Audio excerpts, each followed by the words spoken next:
मीना के बापू मोहन गांव में छोटी सी पंसारी की दुकान चलाता था। मेहनत की, रात दिन एक किया और देखते देखते मसालों का बड़ा कारोबार खड़ा कर लिया। माँ राधा हर कदम पर साथ थी, जैसे छांव में ठंडक। दोनों का प्यार मीना के लिए आसमान सा था। घर में मीना की हंसी गूंजती, जैसे मंदिर की घंटियां। उसकी छोटी छोटी शरारतें, बाप रे, माँ बापू के चेहरों पर चमक ला देती थीं। गांव वाले कहते, मोहन की बिटिया तो सच्ची चांद की चांदनी है। मीना को माँ की गोद में बैठकर कहानियां सुनना अच्छा लगता था। बापू उसे सिखाते, बेटी, मेहनत और सच्चाई से दुनिया जीती जाती है। घर में सुख था, प्यार था। मोहन ने छोटी सी दुकान से शुरू करके शहर में बड़ा गोदाम खड़ा किया। माँ राधा ने हर मुश्किल में साथ दिया, कभी शिकवा न किया। दोनों ने मिलकर एक पक्का घर बनवाया, जिसकी दीवारों में मीना की हंसी बसी थी। मगर जब मीना 12 साल की थी, एक रात ने सब उजाड़ दिया। माँ बापू को शहर ले जा रही गाड़ी पलट गई। दोनों दुनिया छोड़ गए। मीना अकेली रह गई, जैसे आसमान से तारे टूट गए हों। चाचा रंगलाल और चाची सोहनी उसे अपने घर ले आए। मगर वो घर क्या, जैसे कांटों का जंगल। चाची के ताने, तू सिर पर बोझ है, तेरा कोई नहीं। रंगलाल ने धीरे धीरे मोहन के कारोबार पर कब्जा जमा लिया। मीना, जो कभी घर की रानी थी, अब बस काम वाली बन गई। सुबह उठते ही झाड़ू, पोंछा, खाना बनाना, कपड़े धोना, सब मीना का हिस्सा। चाचा चाची की बेटी रानी मीना से 1 साल छोटी थी, मगर उसे शहजादी समझती। रानी को नई साड़ियां, चमकते गहने और स्कूल की फीस। मीना को बस फटे कपड़े और ताने। रानी कहती, अरे ये काम तो तू ही करेगी, मैं थोड़े न छूंगी। चाची हर बात पर चिल्लाती, काम चोर कहीं की, कुछ काम तो कर। मीना चुपके से आंसू पीती और काम में जुट जाती। एक दिन चाचा ने अपने साझेदार भगवान दास और उनके बेटे शिवा को घर बुलाया। शिवा विदेश से पढ़कर लौटा था। चाचा चाहते थे कि साझेदारी पक्की हो, ताकि कारोबार और चमके। मीना को सुबह से रसोई में डाल दिया गया। मेहमानों की भीड़ में वो चुपके से खाना परोस रही थी। तभी गलती से उसके हाथ से लस्सी का गिलास छलक गया। चाची सोहनी का गुस्सा आसमान छूने लगा। सबके सामने उसने मीना के गाल पर जोर का थप्पड़ मारा। बेकार कहीं की, ये भी नहीं संभलता। मीना की आंखें डबडबा गईं। भीड़ में सन्नाटा छा गया।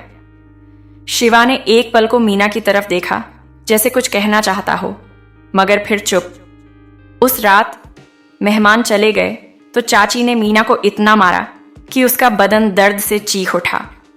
तू जानबूझकर मेरी बेइज्जती करती है, चाची चिल्लाई। मीना ने किसी तरह खुद को कमरे में बंद किया। रात भर सिसकियां गूंजती रहीं। उसकी मां की डायरी को सीने से लगाकर वो रोती रही। मां, तुम मुझे क्यों छोड़ गई? सुबह होते होते मीना का दिल चीख उठा। अब बस वो और नहीं सहेगी।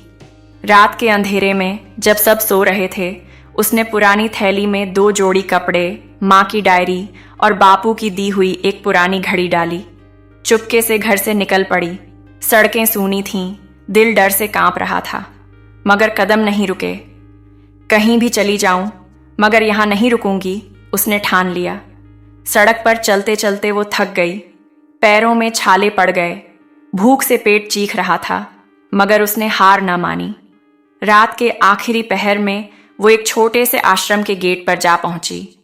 वहां की माताजी सुमित्रा ने उसे देखा। मीना की कांपती आंखों ने सब कह दिया। सुमित्रा ने उसे गले लगाया। बेटी, अब तू मेरे पास है, डर मत।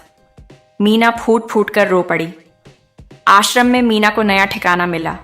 सुमित्रा माताजी ने उसे बेटी की तरह रखा। मीना ने आश्रम के बच्चों को पढ़ाना शुरू किया। छोटे छोटे बच्चे उसकी गोद में सिर रखकर हंसते। उनकी मुस्कान में मीना को सुकून मिलता।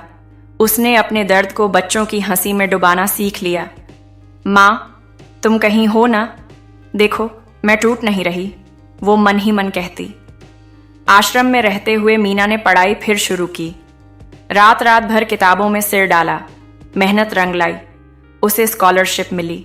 शहर की एक बड़ी यूनिवर्सिटी में दाखिला लिया, मगर वहां भी राह आसान न थी। कुछ लड़के उसे तंग करते, खासकर एक रवि जो बड़े बाप का बेटा था। वो मीना को डराता, मेरे लिए खाना ला वरना तेरी खैर नहीं। मीना चुप रहती, मगर उसका दिल कांपता। तभी मीना की जिंदगी में रेशमा आई। रेशमा उसकी सीनियर थी, मगर दिल की साफ। एक दिन रवि और उसके दोस्त मीना को छेड़ रहे थे। रेशमा ने बीच में आकर रवि को लताड़ा, अरे बेशर्म, हिम्मत कैसे हुई तुझे? उसने मीना का हाथ थामा और बोली, तू चुप क्यों रहती है मीना? इनका जवाब दे, डर मत, मैं हूं ना। रेशमा मीना की सच्ची दोस्त बन गई। उसका हर दुख समझती, हर मुश्किल में ढाल बनकर खड़ी रहती। मीना ने रेशमा के लिए खीर बनाकर लाना शुरू किया। रेशमा खाते खाते कहती, अरे मीना, तू तो जादू बिखेरती है।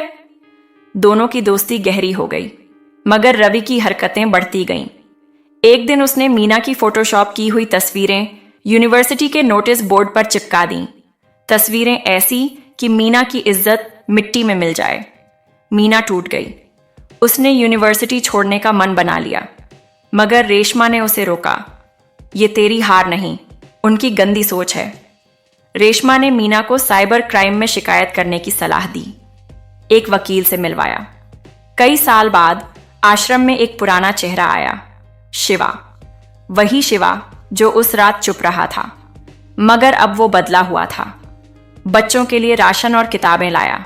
उसकी आंखों में पछतावा था। उसने मीना से कहा, मैं उस रात चुप रहा, ये मेरी सबसे बड़ी गलती थी। मैं तुझे ढूंढता रहा मीना। शिवा ने बताया कि चाचा चाची की जिंदगी बिखर गई। रानी गलत राह पर चली गई। रवि के साथ उसकी सच्चाई सामने आई तो चाची ने उसे घर से निकाल दिया। चाची की मानसिक हालत बिगड़ गई। चाचा का कारोबार डूब गया। रवि एक हादसे में अपाहिज हो गया। शिवा बोला, तेरे बापू का कारोबार और घर तेरा हक है। मैं उसे तुझे लौटाना चाहता हूं। मीना का दिल उस रात की याद से कांप उठा, मगर आश्रम की बुजुर्ग मां विमला ने उसे सिखाया, बेटी, माफी देना कमजोरी नहीं, ताकत है। जो माफ करता है वो अपने दिल को आजाद करता है। मीना ने शिवा को माफ किया, मगर बोली, मैं अपने लिए जीना चाहती हूं, अपने बापू के सपनों के लिए। उसने बापू का कारोबार वापस लिया। दिन रात मेहनत की। गोदाम फिर से चमकने लगा। मीना ने एक संगठन शुरू किया जो उन लड़कियों की मदद करता जो उसके जैसे दर्द से गुजरी थीं। शिवा उसका साथ देता रहा, दूर से, बिना दबाव के। धीरे धीरे मीना ने फिर से भरोसा करना सीखा। कुछ साल बाद मीना और शिवा ने सादगी से शादी की। आश्रम में माताजी ने आशीर्वाद दिया। मीना अब सिर्फ बीवी नहीं, एक मिसाल थी। उसका संगठन सैकड़ों लड़कियों की आवाज बन गया। मीना ने सीखा, जिंदगी में तूफान आते हैं, टूटना आसान है, मगर खुद को जोड़कर फिर उठना, यही असली जीत है। तो दोस्तों, मीना की कहानी कैसी लगी? उसने जुल्म सहे, मगर हिम्मत से अपनी राह बनाई। उसकी जंग हमें सिखाती है, चाहे कितनी भी मुश्किल आए, अपने लिए लड़ना मत छोड़ो। कमेंट में बताओ, तुम्हें कहानी का कौन सा हिस्सा सबसे ज्यादा छू गया। और हाँ, वीडियो को लाइक करो, चैनल सब्सक्राइब करो और बेल आइकन दबाना ना भूलो, ताकि अगली कहानी सबसे पहले तुम तक पहुंचे।